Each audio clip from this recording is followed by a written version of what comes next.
Jayaryon, Chapter 2, The Message to Return, Part 1. Makalipas ang ilang linggo ng pagsasanay, unti-unting naging bihasa si Drex sa paggamit ng kanyang kapangyarihan.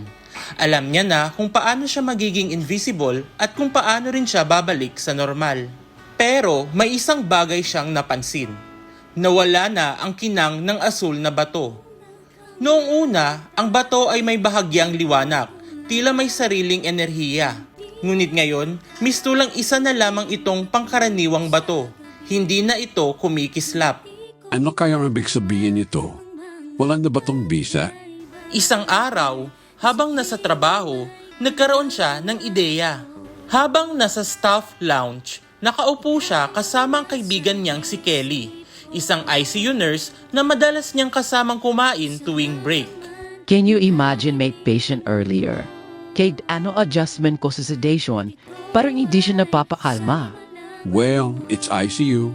You know it's very unpredictable. Habang nag-uusap sila, inilabas ni Drex ang blue stone mula sa kanyang bulsa at nilagay ito sa mesa. Napansin agad ito ni Kelly. What's that? I don't know. Nakuha ko lang ito sa ICU Dappy. Do you want to touch it? Walang pag-aalinlangan, kinuha ito ni Kelly. Pinagmasdan niya ito sa kanyang kamay, inikot-ikot at marahang inaplos ang ibabaw nito.